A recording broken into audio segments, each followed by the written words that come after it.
बहुत वधिया लग्या जी। लग रहा भी अपना ही घर होवे।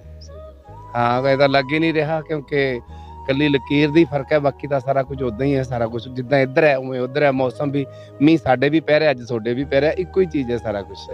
ਤੇ ਕਿਹੜੀ ਫਿਲਮ ਸ਼ੂਟ ਹੋ ਰਹੀ ਜਿੱਥੇ? ये फिल्म साझा पंजाब जी, जिस तरह साडियां फैमिली आईयां ने, फैमिली 420 21 22 23 24 यानी कि असीं हुण 39 तक पहुंच गए हां। ये फैमिली 440 साझा पंजाब। हाँ दोने मुल्कां दी सांझ नूं जोड़दी, दोने मुल्कां दी मुहब्बत नूं जोड़दी ये फिल्म है, क्योंकि कलाकार दा काम हुंदा जोड़ना। ते तोड़ तां सानूं नफरतां तां फैला रहे ने साडियां सरकारां, साडे लीडर फैला रहे ने, पर जिहड़ी आवाम है सारी एक दूजे नूं चाहुंदे आ, असीं तुहानूं चाहुंदे आ, तुसीं सानूं चाहुंदे हो।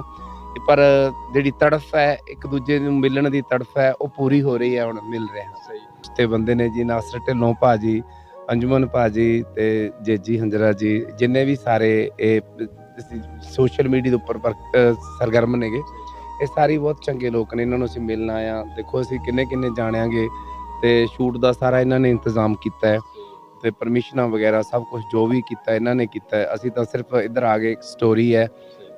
इधर के कलाकार भी काम कर रहे हैं, सरोया साहब काम कर रहे हैं, नासर ढिल्लों जी काम कर रहे हैं, होर भी जिन्ने फनकार ने, प्रवेश जट ਇਹਦੇ ਵਿੱਚ ਕੰਮ ਕਰ ਰਿਹਾ ਤੇ ਸ਼ੰਮੀ ਜੱਟ ਉਹ ਵੀ ਕੰਮ ਕਰ ਰਿਹਾ ਤੇ ਅੱਧੀ ਫਿਲਮ ਉਧਰ ਹੈ ਸਾਡੀ ਸ਼ੂਟ ਹੋਣੀ ਤੇ ਅੱਧੀ ਇੱਧਰ ਹੋਣੀ ਹੈ। ਤੇ ਮੈਂ ਚਾਹੁੰਦਾ ਵੀ ਕਿਉਂਕਿ ਸਾਡੀਆਂ ਫਿਲਮਾਂ ਉਧਰ ਦੇਖੀਆਂ ਇੱਧਰ ਦੇਖੀਆਂ ਜਾਂਦੀਆਂ ਨੇ ਤੇ ਤੁਹਾਡੀਆਂ ਅਸੀਂ ਉਧਰ ਵੇਖ ਦਿਆਂਗੇ, ਤੇ ਤੁਸੀਂ ਸਾਰੀਆਂ ਸਾਡੀਆਂ ਫਿਲਮਾਂ ਜਿੰਨੀਆਂ ਵੀ ਨੇ ਅਸੀਂ ਦੇਖਿਆ ਵੀ ਜਿੰਨਾ ਸਾਨੂੰ ਉਧਰ ਪਿਆਰ ਕਰਦੇ ਨੇ ਉਦੋਂ ਕਿਤੇ ਦੁੱਗਣਾ ਤਿੱਗਣਾ ਇੱਧਰ ਕਰਦੇ ਆ ਨਾ। ਕਈਆਂ ਤਾਂ ਗੁੱਸੇ ਹੋ ਜਾਂਦੇ ਨੇ ਵੀ ਯਾਰ ਸਾਨੂੰ ਸੇਵਾ ਦਾ ਮੌਕਾ ਨਹੀਂ ਦੇ ਰਹੇ ਹਨਾ। ਤੇ ਬਾਕੀ ਜਿਵੇਂ ਤੁਸੀਂ ਕਹਿ ਰਹੇ ਸੀ ਕਿ ਇਸ ਤਰ੍ਹਾਂ ਦਾ ਕੋਈ ਉਹ ਨਹੀਂ ਵੀ ਉਹ ਤਾਂ ਆਪਦਾ ਆਪ ਹੀ ਲੁਟਾ ਦਿੰਦੇ ਨੇ। ਉਹ ਕੀ ਲੁੱਟਣਗੇ ਕਿਸੇ ਨੂੰ? ਉਹ ਤਾਂ ਐਡੇ ਐਡੇ ਦਿਲ ਨੇ ਉਹਨਾਂ ਦੇ, ਚਾਹੇ ਜਿਹਦੇ ਕੋਲੇ ਮੈਂ ਕਹਿੰਦਾ ਜਿਹੜਾ ਸ਼ੀਸ਼ਿਆਂ ਤੇ ਕੱਪੜਾ ਨਹੀਂ ਮਾਰਦੇ ਹੁੰਦੇ ਆਪਣੇ ਚੌਂਕ ਦੇ ਵਿੱਚ ਬੱਚੇ ਮਾਰਦੇ ਨੇ, ਉਹ ਵੀ ਕਹਿੰਦੇ ਨੇ ਸਰਦਾਰ ਜੀ ਤੁਹਾਡੀ ਕੀ ਖਿਦਮਤ ਕਰੀਏ। ਜਿਹਦੇ ਕੋਲੇ ਜੇਬ ਦੇ ਵਿੱਚ ਕੁਝ ਪੈਸਾ ਨਾ ਹੋਵੇ ਉਹ ਵੀ ਕਹਿੰਦਾ ਸਰਦਾਰ ਜੀ ਤੁਹਾਡੀ ਕੀ ਖਿਦਮਤ ਕਰੀਏ, ਆਓ ਤੁਹਾਨੂੰ ਕੁਝ ਖਵਾਈਏ ਪਿਆਈਏ। ਐਡੀ ਵੱਡੀ ਉਹਨਾਂ ਦੇ ਦਿਲ ਨੇ ਲੋਕਾਂ ਦੇ। ਤੁਸੀਂ ਕਿੰਨਾ ਕੋਲ ਗਏ ਸੀ ਉੱਥੇ? ਤੁਹਾਨੂੰ ਕਿੰਨਾ ਨੇ ਸਾਂਭਿਆ? मैं नासर ढिल्लों भाजी कोले गया सी, उन्होंने अपनी गड्डी 'ਚ तेल तक भी नहीं पवाया।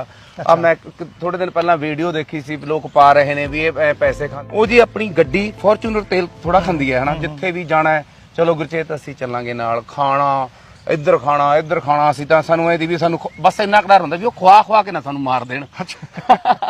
ਪਰ ਉਹ ਲੋਕ ਜੀ ਕਦੇ ਸਾਤੋਂ ਉਹਨਾਂ ਨੇ ਕੋਈ ਪੈਸਾ ਨਹੀਂ ਲਿਆ। ਸਾਨੂੰ 5 ਸਟਾਰ ਹੋਟਲਾਂ ਵਿੱਚ ਵੀ ਠਹਿਰਾਇਆ, ਆਪਣੇ ਘਰ ਵੀ ਠਹਿਰਾਇਆ। ਜਿਹੜੀ ਚੀਜ਼ ਹੁਣ ਬਣ ਗਈ ਉਹ ਦੂਜੇ ਦਿਨ ਨਹੀਂ ਬਣਨੀ, ਨਵੀਂ ਆਈਟਮ ਬਣਨੀ ਹੈ। ਤੇ ਜਿੱਥੇ ਵੀ ਜਾਣਾ ਸਾਡੇ ਨਾਲ ਜਾਣਾ, ਇੱਕ ਜਾਣੇ ਨਹੀਂ 4 5 ਜਾਣੇ ਸਾਡੇ ਨਾਲ ਹੁੰਦੇ ਸੀਗੇ। ਉਹਨਾਂ ਤਾਂ ਵਿਚਾਰਿਆਂ ਨੇ ਸਾਤੋਂ ਤਾਂ ਕਦੇ ਕੋਈ ਪੈਸਾ ਨਹੀਂ ਲਿਆ ਨਾ। ਜਿਹੜੇ ਇੱਧਰਲੇ ਨੇ ਨਾ ਉਹ ਗੱਲਾਂ ਕਰਦੇ ਨੇ, ਜਿਹੜੇ ਉੱਧਰ ਇੱਕ ਵਾਰੀ ਜਾਏ ਉਹ ਨਹੀਂ ਮੁੜ ਕੇ ਪਾਕਿਸਤਾਨ ਨੂੰ ਮਾੜਾ ਕਹੂਗਾ, ਉਹ ਨਹੀਂ ਕਹੂਗਾ ਵੀ ਉਹ ਐ ਨੇ ਉਹ ਐ ਨੇ, ਕਿਉਂਕਿ ਉਹ ਤਾਂ ਜੀ ਇੰਨੀ ਜ਼ਿਆਦਾ ਖਿਦਮਤ ਕਰਦੇ ਨੇ। ਮੈਨੂੰ ਲੱਗਦਾ ਵੀ ਆਪਾਂ ਤਾਂ ਉਹਨਾਂ ਨੂੰ ਜ਼ੀਰੋ ਆ। ਉਹ ਲੋਕ ਆਪਣੇ ਨੂੰ ਜਿੰਨਾ ਮਰਜ਼ੀ ਜ਼ੋਰ ਲਾ ਲਈ ਆਪਾਂ ਉਹਨਾਂ ਵਰਗੀ ਮਹਿਮਾਨ ਨਵਾਜੀ ਨਹੀਂ ਕਰ ਸਕਦੇ। ਉਹ ਨਾਲੇ ਕਹਿੰਦੇ ਪਾਕਿਸਤਾਨ ਗਰੀਬ ਮੁਲਕ ਆ। ਕੌਣ ਕਹਿੰਦਾ ਜੀ ਗਰੀਬ ਹੈ?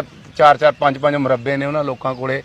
ਜਿਹੜਾ ਚਲੋ ਜਿਵੇਂ ਆਪਣੇ ਆ ਗਰੀਬ ਵੀ ਨੇ ਅਮੀਰ ਵੀ ਨੇ, ਪਰ ਮੈਨੂੰ ਐ ਵੀ ਜਿਹੜੇ ਉਧਰਲੇ ਗਰੀਬ ਨੇ ਉਹ ਸਾਡੇ ਵਾਲੇ ਅਮੀਰਾਂ ਨਾਲੋਂ 100 ਗੁਣਾ ਅਮੀਰ ਨੇ। ਦੇਖੋ ਜੀ ਜਿਵੇਂ ਉਹ ਸਰਦਾਰਾਂ ਦੀ ਬਹੁਤ ਕਦਰ ਕਰਦੇ ਨੇ, ਸਰਦਾਰਾਂ ਲੋਕਾਂ ਨੂੰ ਇੰਨਾ ਲਾਈਕ ਕਰਦੇ ਨੇ ਵੀ ਕੋਈ ਪੱਗ ਵੀ ਬੰਨ ਲੇ ਨਾ ਮੁਸਲਮਾਨ, ਉਹਦੀ ਵੀ ਬੜੀ ਇੱਜ਼ਤ ਕਰਦੇ ਨੇ ਵੀ ਯਾਰ ਕਿਆ ਬਾਤ ਹੈ, ਕਿੰਨਾ ਸੋਹਣਾ